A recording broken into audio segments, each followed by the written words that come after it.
स्वागत है आप सभी का ऑनलाइन बोर्ड स्टडी चैनल में। दोस्तों, आप सभी को पता है कि 20 अगस्त 2023 को ऑफलाइन एग्ज़ाम हुआ था। उसी ऑफलाइन एग्ज़ाम का आज हम कराएंगे मैथ पेडागोजी। और ये प्रैक्टिस सेट जो था उस समय में ये पुस्तिका कोड जो है सेट सी था, लेकिन सेट सी से मतलब नहीं है दोस्तों। हम आपको बताएंगे कि आप लोगों ने गलती कहाँ किया जिसके वजह से आपका नंबर कम आया है और समझने में आपको प्रॉब्लम हुआ है। तो ट्रिक के साथ किया जाएगा इस क्लास को। और सी टेट का सबसे मज़ेदार सेट होगा। मैं आपको इतना अच्छा तरीका से बताऊंगा कि अगला बार आप कभी भी गलतियां ना करिएगा। ठीक है, तो चलिए शुरू करते हैं आज का क्लास।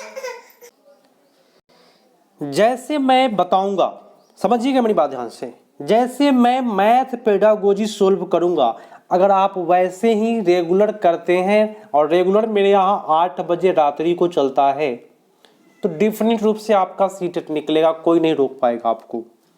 तो चलिए शुरू करते हैं, देर ना करते हुए पेडागोजी स्पेशल कर लेते हैं। यहां प्रश्न बोला जा रहा है, समझिएगा। निम्नलिखित में से कौन सा प्राथमिक विद्यालय के शिक्षार्थियों को भिन्न 2/3 और 4/6 के बीच तुल्यता की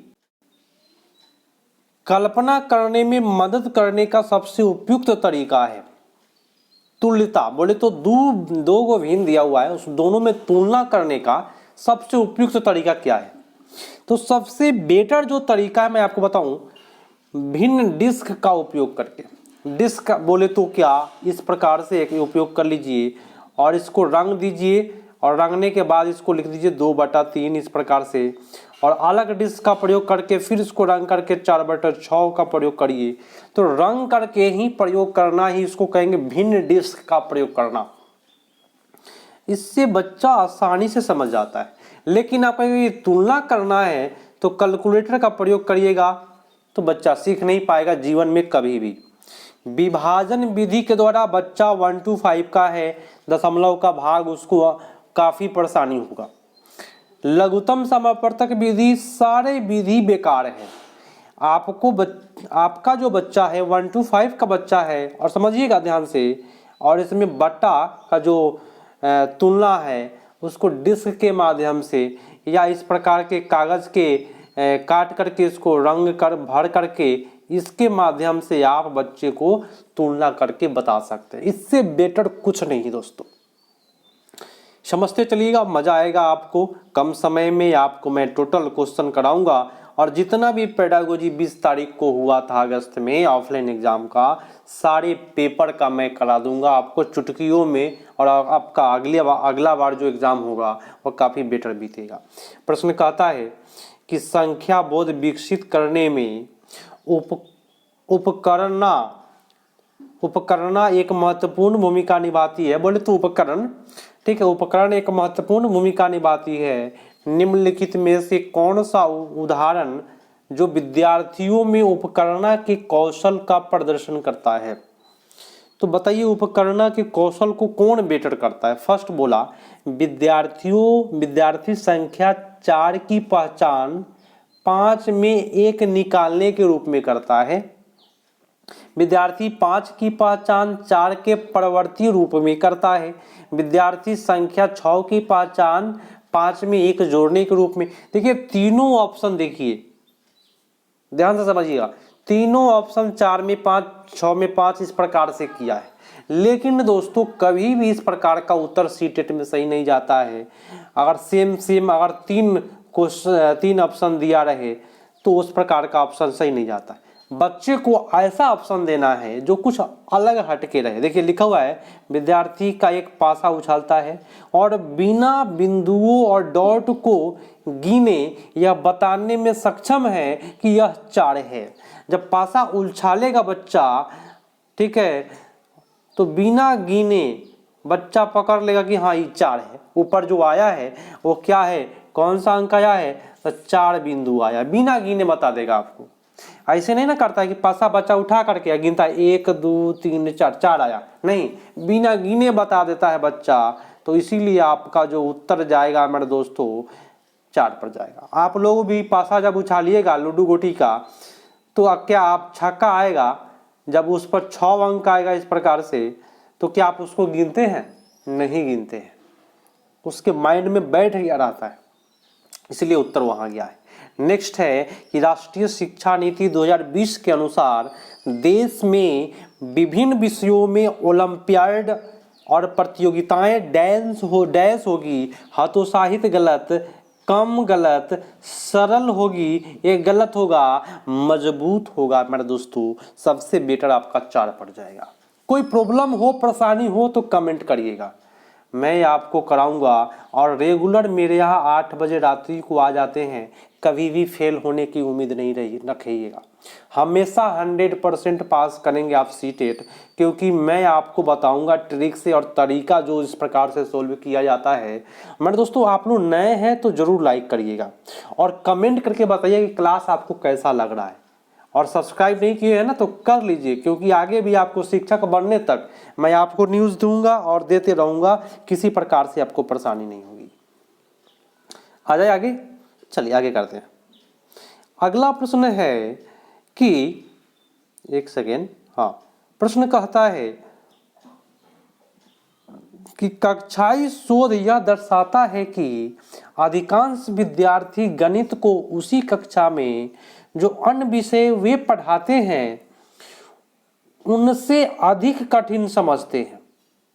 ठीक है, तो गणित की प्रकृति का निम्नलिखित में कौन सा पहलू इस भय को बढ़ाता है? कौन सा पहलू है जो भय को बढ़ा देता है कि कठिनाई महसूस होगा?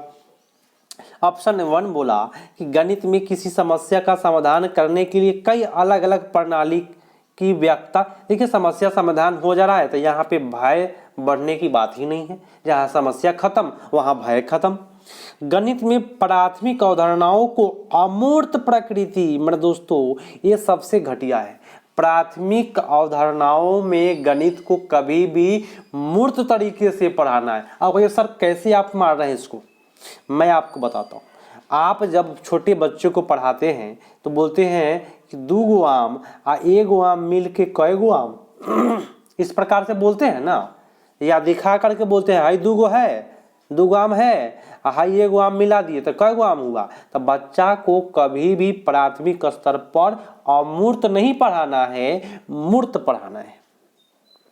और इसी से बच्चा के अंदर भय बढ़ जाता है। अगर आप अमूर्त पढ़ाइएगा तो भय बैठ जाएगा उसके अंदर। तो मेरे दोस्तों सबसे बेटर आपका उत्तर 2 पड़ जाएगा। अगला है काफ़ी लॉन्ग क्वेश्चन है, पहले क्वेश्चन को पढ़ लिया जाए उसके बाद ऑप्शन पढ़ाते हैं। ठीक है, चलिए भाई कोई बात नहीं, लॉन्ग हो या कुछ भी हो छोड़ा नहीं जाएगा। प्रश्न कहता है, समझिएगा कि राष्ट्रीय पाठ्यचर्या रूपरेखा 2005 के अनुसार कक्षाओं के ऊपर किए गए शोध बताते हैं कि लड़कियों को गणित में विशेषज्ञता के योग न मानकर उनका काफी व्यवस्थित अवमूल्यन होता है, जबकि वे गणित में अच्छा प्रदर्शन करती है। देखिए समाज में लड़कियों को गणित के लिए नहीं माना जाता है, लेकिन गणित में वो अच्छा कर जाती है। तो इसका सबसे उपयुक्त कारण क्या है? देखिए समाज की लिंग संबंधित धारणाएं इस मान्यता की ओर ले जाती है कि लड़के समस्या समाधान की ज़्यादा नवीन कार्य विधियाँ उपयोग करते हैं और इसलिए उन्हें बेहतर अवधारणात्मक समझ होती है। ये समाज की बात सुनिएगा भैया, बात ध्यान से, तो आप जीवन में कभी गलती नहीं करिएगा इस प्रकार के प्रश्न में। देखिए समाज में क्या बैठा हुआ है, ठेठ में समझिए। लड़की जो है बायोलॉजी ले लो और लड़का है तो तुम गणित ले लो, यही ना बैठा हुआ है दिमाग में। तो ये समाज में बैठा हुआ है और ये बात क्या है, सही है, जिसके वजह से आपका उत्तर 1 नंबर सही जाता है। लेकिन अगर वास्तविकता देखें तो न लड़का तेज होता है गणित में, न लड़की, दोनों बराबर होता है। ठीक है, लेकिन समाज की धारणाएं बैठ गई है कि लड़का अच्छा तरीका से कर सकता है, लेकिन ऐसा होता नहीं है। लेकिन इसी को आपको सही करना पड़ेगा, क्योंकि यहाँ पे समाज लगा हुआ है तो समाज में ऐसा ही चल रहा है, आगे भी चलेगा। नेक्स्ट, जब तक लोगों की मानसिकता नहीं बदलेगी तब तक चलते रहेगा। अगला प्रश्न, एक शिक्षिका गणित कक्षा में रोल प्ले बोले तो भूमिका निर्वाह विधि का उपयोग करती है, उसका उद्देश्य क्या है? क्या उद्देश्य है मेरे दोस्तों? बच्चों को मनोरंजन देना नहीं, अनुशासन नहीं, व्यस्त रखना नहीं, विचारों का बहिर्वेशन, बोले तो बहुत प्रकार का उसको जो विचार है उसके मन में चलता है वो क्या हो निकले किसके माध्यम से? तो रोल प्ले के माध्यम से। मेरे दोस्तों सबसे बेटर आपका उत्तर 4 पर जाए। अभी तक अगर सब्सक्राइब नहीं किए हैं कर लीजिए, क्योंकि दिसंबर सीटेट में यहीं से नैया पार लगेगी आपकी, ठीक है। और आप लोगों ने कहाँ गलतियां किया जिसकी वजह से नंबर कम आया था, अब समझ में आ रहा होगा, कमेंट करके जरूर बताइएगा। नेक्स्ट मेरे दोस्तों, नेक्स्ट कहता है कि निम्नलिखित में किसने गणित खगोल विज्ञान के क्षेत्र में काम किया? किसने गणित खगोल विज्ञान, देखिए गणित के लिए आर्यभट्ट, लेकिन खगोल विज्ञान की बात करें, गणित में खगोल विज्ञान की बात करें तो भास्कर साहब। अगर इसमें गणित में खगोल विज्ञान को हटा दिया जाए तो आर्यभट्ट होगा, लेकिन गणित में खगोल विज्ञान के क्षेत्र में काम करने वाला वो व्यक्ति है भास्कर, ठीक है। नेक्स्ट बात है, भास्कर 1 है। नेक्स्ट बात है, और ये शायद बनाने वाला प्रश्न है, देख लेते हैं। प्रश्न कहता है कि एक सब्जी बेचने वाला पालक 60 रुपये प्रति केजी बेच रहा है। सोनू 300 ग्राम पालक लिया और सब्जी बेचने वाले से क्या किया देखिएगा, 21 रुपया। अब 21 रुपया क्या किया है, 6, 6, 12, 6, 18, 3, 21 लिए, और सब्जी बेचने वाले उपयोग में लाए गए इस गणितीय कौशल के संबंध में निम्नलिखित में कौन सा कथन सही है? माने 21 रुपया का सब्जी हुआ और कैसे लिया, 6 रुपया, 6 रुपया, 6 रुपया, 3 रुपया, 21 हो गया। तो कौन सा कथन सही जा रहा है? तो यह गणित कौशल अस्पष्ट है। मैंने दोस्तों अस्पष्ट तो है नहीं, 21 रुपया तो उसका पूर गया है, अस्पष्ट है नहीं, ये बात गलत बोला। बी बोला, इसमें विकल्प चुनना है क्या? ओ इसमें कूट है दोस्तों, चलिए कूट को भी कर लिया जाएगा, कूट को भी अच्छे से कूटा जाएगा।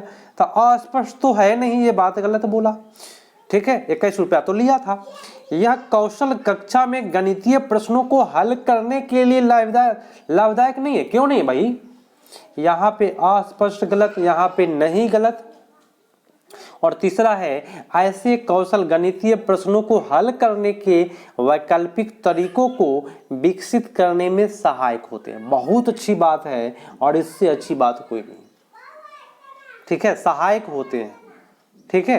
तो सबसे बेटर आपका जो उत्तर है वह सी पर जाएगा, बी वाला ऑप्शन होगा, सी वाला ऑप्शन सही जा रहा है।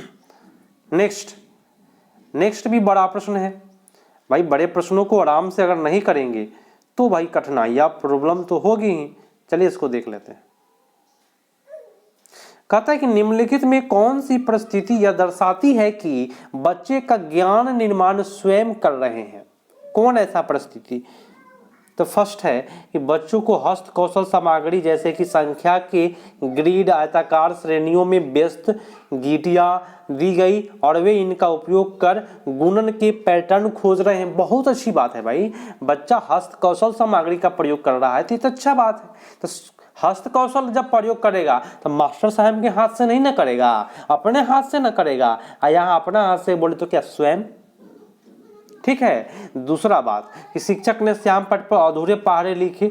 भाई जब पहाड़ा लिख दिया और उसको बच्चा श्याम पट पर लिखकर पूरा कर रहा है तो ये तो हुआ नहीं। श्याम पट कभी भी सही नहीं जाता, बच्चा भागता है श्याम पट से। ऊंचे स्वर में पढ़ा रही है या पढ़ रहा है, सारा बेकार है। सबसे बेटर जब स्वयं करेगा तो अपने हाथों से करेगा, और जब अपने हाथों से करेगा मेरे दोस्तों तो हस्त कौशल वाला सबसे बेटर जाएगा। समझ में आ रहा होगा आप लोगों को, कमेंट में बताइए। और देखिए मैं बार बार इसलिए बोल रहा हूँ कि भाई ये नया प्रश्न है ऑफलाइन वाला, और जिसे आप लोगों ने मिस्टेक करके और अब की बार आप लोगों का नंबर कम आया है, लेकिन घबराइएगा नहीं, अब की बार और बेटर तरीका से आपको भेजा जाएगा। प्रश्न कहता है कि आकलन के बारे में निम्नलिखित में कौन सा कथन सही नहीं है? फर्स्ट बोला मानदंड संबंधित आकलन नैदानिक परीक्षण और उपचारात्मक शिक्षण में उपयोगी है, बात सही है, ठीक है। मानक संदर्भित आकलन ये भी ठीक होता है, संदर्भ लग गया वो बेटर हो जाता है, ठीक है। तो यह विद्यार्थियों के प्रदर्शन में अन्य विद्यार्थियों की तुलना में कहाँ खड़ी है। और इसमें बोला कि आकलन के बारे में कौन सा सही नहीं है, ठीक है। तो मानक संदर्भित सब में तो वही है भाई, आकलन नैदानिक परीक्षण और उपचारात्मक शिक्षण में उपयोगी है। मैंने दोस्तों यहाँ पे देखा जाए तो यहाँ बोला मानदंड संदर्भित, तो मानदंड जो होता है वह नैदानिक परीक्षण में और उपचारात्मक में बेटर होता है, लेकिन मानक संदर्भित जो होता है समझ लीजिएगा वह नैदानिक परीक्षण उपचारात्मक परीक्षण में उपयोगी नहीं होता है। मानक गलत होता है, मानदंड ठीक है, मानदंड ठीक है, मानक जो है वह प्रदर्शन के लिए होता है। समझिएगा ध्यान से, क्रिटिकल चीज है, बहुत क्रिटिकल प्रश्न पूछा है। मानदंड जो होता है, फिर से सीख जाइए, नैदानिक और उपचार के लिए होता है, पकड़ में आ गया।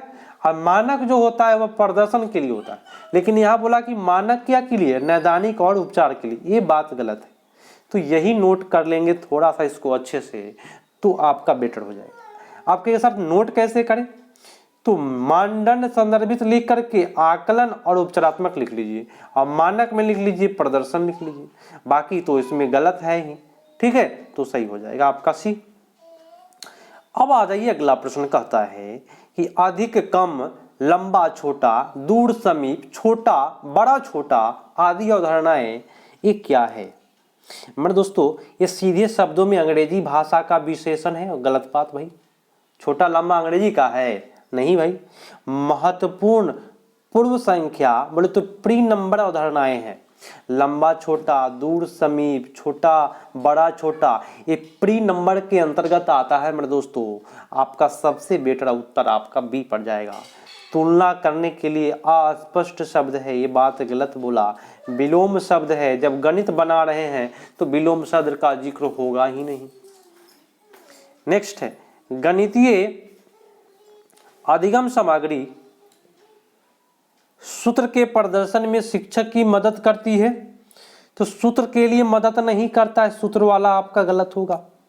स्वतः अधिगम में विद्यार्थियों की मदद करता है, ठीक है भाई। गणितीय अधिगम सामग्री, अधिगम सामग्री मतलब होता क्या है, जैसे कि स्केल हो गया है ना, पटरी इसको बोलते हैं ना, स्केल हो गया, चांद हो गया आदि, ये क्या है, गणित का क्या है, सामग्री है। और ये जो सामग्री होता है स्वतः अधिगम में विद्यार्थी को मदद करता है। चांद से माप लेता है बच्चा की कितना डिग्री का कोण है। निर्देश देने में शिक्षक को मदद करता है, ये निर्देश वाली बात फिर से गलत बोल दिया, यहाँ सूत्र वाली बात गलत, यहाँ निर्देश वाली बात गलत। तो सबसे जो बेटर उत्तर होगा, कक्षा में अधिगम वातावरण निर्माण करने में मदद करता है, सामग्री है ना दोस्तों, तो वातावरण में ए बी और डी सबसे बेटर मस्ट उत्तर होगा। नेक्स्ट कहता है कि नेगेटिव प्रश्न है, निम्नलिखित कथनों में कौन सा सही नहीं है। भाई कौन सा सही नहीं है। फर्स्ट बोला गणित में त्रुटियां शिक्षकों को उनके पाठ्य योजना बनाने में मदद करता है, बात सही है। त्रुटियां हो रही है तो मदद करेगा ही, कुछ न कुछ सुधार किया जाएगा। शिक्षार्थियों की त्रुटियां को अनदेखा कर देना चाहिए, क्योंकि त्रुटियां की ओर इशारा उनको प्रोत्साहनहीन करेगा, ये बात गलत बोला, ये घटिया बात बोला। अनदेखा करना गलत है ना, प्रेरणाहीन गलत। मेरे दोस्तों सबसे बेटर उत्तर आपका बी पड़ जाएगा। नेगेटिव पूछा था तो उत्तर भी नेगेटिव आपको देना पड़ेगा। अब आइएगा अगला प्रश्न पर, हो गया ना भाई गणित में त्रुटियां।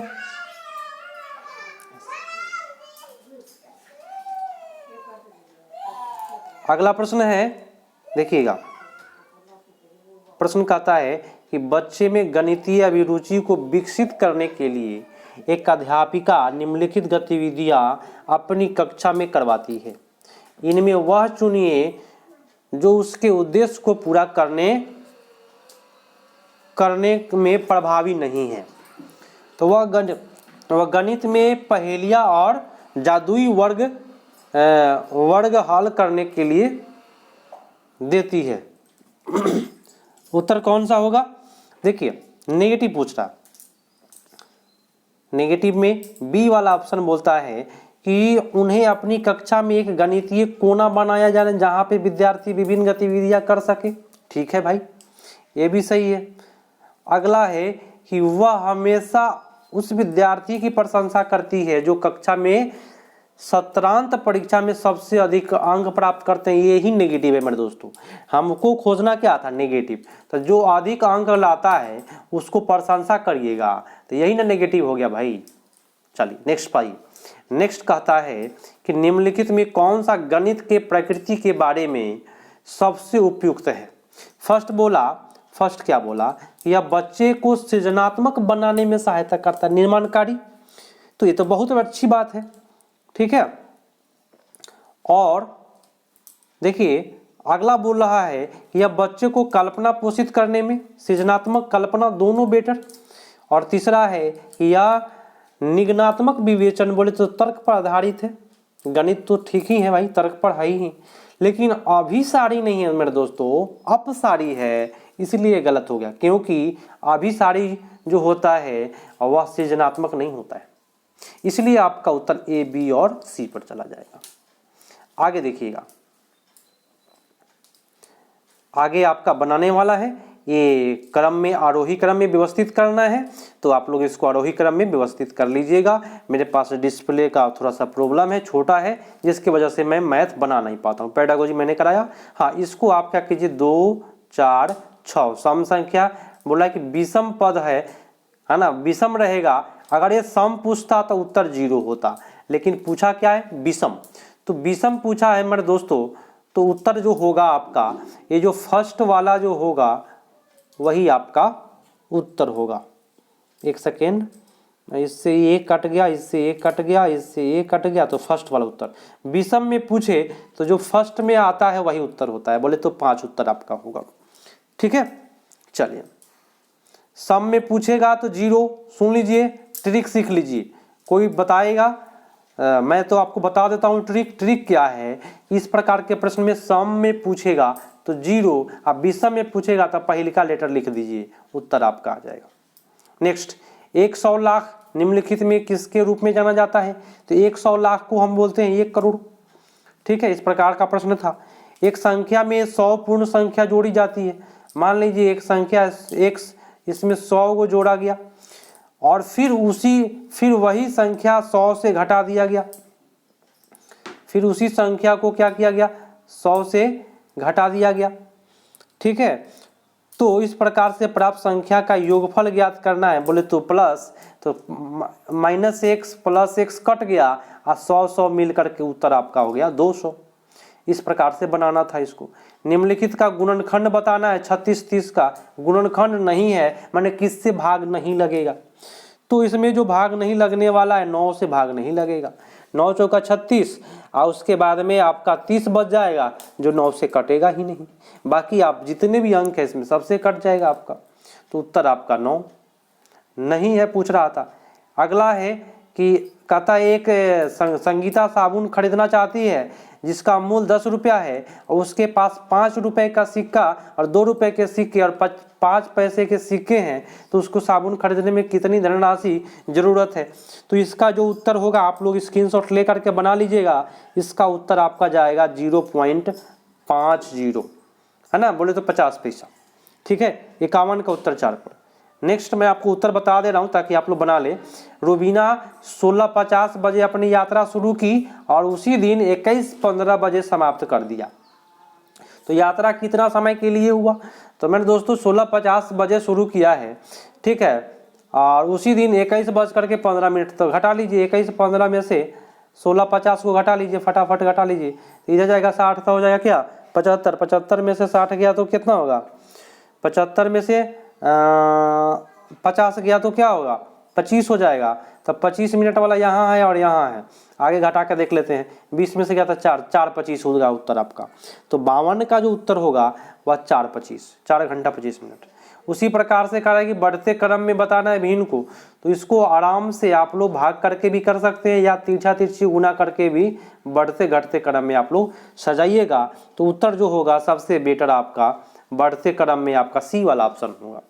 और एक और तरीका मैं आपको बता देता हूँ, ट्रिक क्या है इसका, ताकि आप लोग कभी गलती नहीं करें कि नीचा जब बड़ा होता है ना तो छोटा हो जाता है।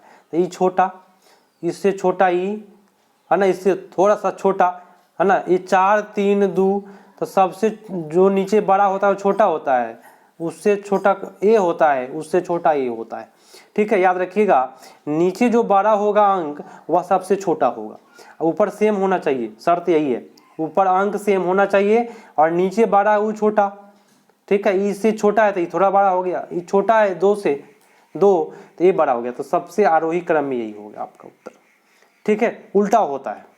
ठीक है, गिनती की संख्या जो होता है उल्टा होता है। अगर आता है 1 2 3 4 और यही बाटा में होता था, पहले होता क्या 3 2 1। ठीक है, इस प्रकार से होता, उल्टा हो जाता है बाटा में। तो इसका अगला का उत्तर जो है मैं आपको बता दूं, 54 का उत्तर जो होगा आपका 1 नंबर होगा। 300 ग्राम आप लोग बना करके आप लोग जरूर बताइएगा क्या उत्तर जा रहा है आपका। ठीक है, उसके बाद एक वर्ग की भुजा दिया हुआ है 5 सेंटीमीटर और इस वर्ग की भुजा दुगुनी कर दिया जाए तो क्षेत्रफल कितना गुना हो जाएगा। तो वर्ग में जब दुगुनी करेंगे तो क्षेत्रफल क्या होगा, 4 गुना होगा। देखिए ट्रिक समझिए, इस प्रकार के प्रश्न कभी भी पूछेगा कि वर्ग में 2 गुना तो क्षेत्रफल का गुना, 4 गुना। अब परिमाप पूछता तो मात्र 2 ही गुना, परिमाप नो चेंज। और क्षेत्रफल पूछे, यहाँ बोला क्या 2 गुना तो क्षेत्रफल का गुना, 4 गुना, बस इससे कोई मतलब नहीं था। याद रखिएगा, मैं जो ट्रिक बता रहा हूँ उसको याद रखिए। क्षेत्रफल 2 गुना, सॉरी भुजा 2 गुना कर दिया तो क्षेत्रफल 4 गुना, भुजा 3 गुना कर दिया क्षेत्रफल 9 गुना, भुजा 5 गुना कर दिया 25 गुना, सीधे स्क्वायर कर दो, आंसर आ जाएगा। अगला प्रश्न, अगला बोला कि निम्नलिखित कथनों का सत्य नहीं है, कौन सा सही नहीं है 56 का। तो मैं आपको डायरेक्ट बताता हूं, यदि एक पतंग के समूह कोण बराबर हो तो वह एक आयत बन जाती है, ये बात गलत है। कभी भी पतंग आयत नहीं बनता है। ठीक है, ये बात गलत बोला। ठीक है, नेक्स्ट बात है, नीचे दिए गए लुप्त संख्या ज्ञात करिए। तो लुप्त संख्या अगर ज्ञात करना है मैं आपको उत्तर बता देता हूं, यहाँ पे 28 होगा, आप लोग कर लीजिएगा। ठीक है, 5-5 का अंतराल करके इस प्रकार से बन रहा है। अब कह रहा है क्या, रक्त समूह दे रहा है। ठीक है, कह रहा है क्या कि सबसे अधिक और कम का अनुपात बताइए। तो सबसे अधिक किसका है, 58 का उत्तर होगा 1 4। देखिए सबसे अधिक होगा ओ का 12 और सबसे कम किसका है 3 का। तो 3 चौका 12, 4:1 हो गया उत्तर ना। इसी प्रकार से बनाना था। अगला बोलता है कि अस्मिन 6 श्रमांशम वर्गों को अलग प्रकार से आयतों में व्यवस्थित कर रही है, वह इन वर्गों द्वारा अलग प्रकार से कितने आयत बना सकती है। तो उत्तर इसका क्या हो जाएगा, मैं आपको उत्तर देखिए, जितना भी पेडागोजी था मैं आपको ट्रिक से कराया, जो बनाने वाला मैं उसको उत्तर बता देता हूँ। मेरे पास डिस्प्ले छोटा है जिसकी वजह से मैं हिंट्स दे देता हूँ। उत्तर ये आपका 5 होगा। आप लोग इसको अच्छे तरीका से बना करके बताइएगा। ठीक है, स्क्रीनशॉट लेते रहिएगा। और आज का अंतिम प्रश्न है, निम्नलिखित समूहों में किसमें सभी त्रिआयामी है। त्रिआयामी समझ लीजिए 3D। जिन लोगों ने लास्ट तक क्लास किया उनको कभी प्रॉब्लम नहीं होगा। त्रिआयामी बोले तो क्या 3D। 3D बोले तो क्या, लंबाई चौड़ाई ऊंचाई तीनों हो, उसी को त्रिआयामी कहते हैं।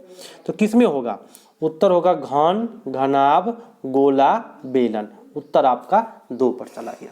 मिलते हैं भैया अगले पार्ट में, तब तक के लिए धन्यवाद। बाकी आप सभी को पता है कि मेरे यहाँ रेगुलर 8 बजे चल रहा है, उसके लिए आप चैनल को सब्सक्राइब कर लेते हैं तो जीवन में कभी भी सीटेट फेल नहीं करिएगा। लेकिन उसके लिए एक शर्त है कि आप रोज एक प्रैक्टिस सेट क्वेश्चन बैंक का जरूर करें, रोज एक करें, जिससे कि आपका जो तैयारियां है अधिक से अधिक क्वेश्चन बैंक ही करना है, आपकी तैयारियां बेटर हो जाएगी। ठीक है, तो मेरे दोस्तों मिलते हैं, लाइक कमेंट करके बताइएगा कि आपको कैसा लगा है। मिलते हैं अगले पार्ट में, तब तक के लिए धन्यवाद। जय हिंद।